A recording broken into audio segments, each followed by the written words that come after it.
Hello, welcome to टेक्शन में। आज के सेशन में हम देखेंगे कि किस तरह से हम कस्टम लिस्ट क्रिएट कर सकते हैं और जो हमारे पास ऑलरेडी कुछ लिस्ट क्रिएट है उसको फिल डाउन कैसे कर सकते हैं। ठीक है, तो मैं सबसे पहले आपको बताता हूँ कि लिस्ट होता क्या है और हम उसको कैसे फिल कर सकते हैं। तो जैसे अगर आपको सपोज डेज का नेम यहाँ पर लिखना है, तो आप क्या लिखोगे, MON, और फिर इसको आप ड्रैग कर लोगे। तो जैसे ही आप इसको ड्रैग करोगे तो ये मंडे टू संडे ऑटोमेटिकली आपको मिल जाएगा। ऐसा क्यों? क्योंकि माइक्रोसॉफ्ट ने ये लिस्ट कुछ ऑलरेडी यहाँ पे डिफाइन की हुई है, तो इजीली आप इसको फिल कर सकते हो।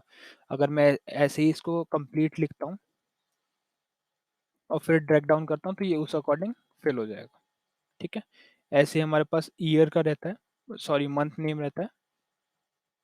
अगर मैं इसको यहाँ से करता हूँ तो ये दिसंबर तक कंप्लीटली आएगा, और इसको भी हम जनवरी कंप्लीट भी लिख के अगर करते हैं तो ये इसको भी फिल आउट करता है। ठीक है, तो ये कुछ लिस्ट है जो ऑलरेडी हमारे माइक्रोसॉफ्ट एक्सेल में क्रिएट होती है। अब हम क्या करेंगे, हम एक अपना नई लिस्ट क्रिएट करना सीखेंगे। तो उसके लिए मैं ये वापस से डेटा डिलीट करता हूँ और अब हम हमारी खुद की एक लिस्ट प्रिपेयर करेंगे। तो लिस्ट में ऐसी प्रिपेयर करूंगा कि सपोज हमारे को कोई ऐसे नेम है जो यहाँ पे लिखना है बार बार, जैसे विशाल, रोहित, इस तरह से नेम है। अगर मैं इसको अभी फिल डाउन करूंगा तो ये सेम ही नेम बार बार रिपीट करेगा।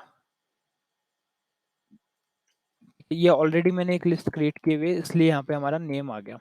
अब मैं आपको एक नई लिस्ट बना के दिखाता हूँ। ठीक है, तो उसके लिए हम शॉर्टकट लगाएंगे alt F T. Alt F T, alt F T से आप आ जाओगे ऑप्शंस में। यहाँ से आप इसको अगर विदाउट की जाना चाह रहे हो तो यहाँ पे फाइल पे क्लिक करोगे, फिर ऑप्शंस, तो उसी का शॉर्टकट था ऑल्ट एफ टी। यहाँ से हमारे को लेना है एडवांस। एडवांस के बाद में आप इसको नीचे स्क्रॉल करोगे तो आपको यहाँ पे ऑप्शन मिलेगा एडिट कस्टम लिस्ट। तो अभी जैसे मैंने आपको नेम वाला एग्जांपल दिखाया, वो यहाँ पे मैंने क्रिएट किया था, इस वजह से वो हमारे को विशाल, राहुल, शिवम, अर्जुन, सचिन शो हुआ। अभी हम एक नई लिस्ट बनाते हैं। तो मैंने न्यू लिस्ट पे क्लिक किया और यहाँ पे हम लिख लेते हैं, इस तरह से बनाते हैं, day 1, day 2, day 3, day 4, day 5। तो अभी मैंने डे 5 तक बना दिया। अब इसको हम करते हैं ऐड। ओके, तो इसको भी ओके करा। अब हमारी वो लिस्ट बन चुकी है। अब मैं यहाँ पे लिखता हूँ डे 1 और मैं इसको स्क्रॉल डाउन करूंगा तो ये डे 5 तक हमारे को शो करेगा।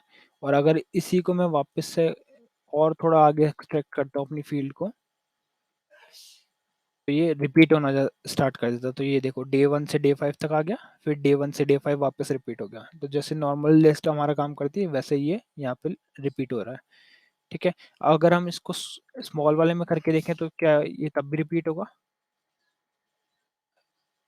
तो ये तब भी रिपीट हो रहा है, ये केस सेंसिटिव नहीं है। ठीक है, तो इस तरह से हम अपने नीड के अकॉर्डिंग, सपोज आपको कोई कंट्री नेम या कोई सिटी नेम का एक लिस्ट प्रिपेयर करके रखना है जो नेक्स्ट टाइम कभी भी आपको फिल आउट करना है कहीं पे, तो आप डायरेक्टली अपनी कस्टम लिस्ट से उसको क्रिएट कर सकते हो। तो ये था कस्टम लिस्ट। ऐसे ही हमारे पास न्यूमेरिक फिल भी रहता है, उसमें हम न्यूमेरिक वैल्यूज को भी फिल आउट कर सकते हैं। जैसे अगर हमारे पास 1, मैंने यहाँ पे 1 2 लिखा, अभी मेरे को इसको फिल आउट करना है तो मैं इसको सिलेक्ट करके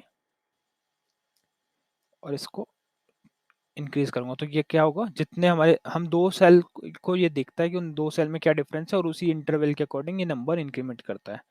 और अगर मैं इसको सिर्फ 1 लिख के यहाँ पे इंक्रीमेंट करूंगा तो ये रिपीट नहीं करेगा, मतलब इंक्रीमेंट नहीं करेगा, ये जस्ट उसको रिपीट कर देगा। ठीक है, और अगर मैं कोई स्पेसिफिक अपने इंटरवल के लिए इंक्रीमेंट करना है तो कैसे करेंगे, मैंने लिखा है यहाँ पे 10 20।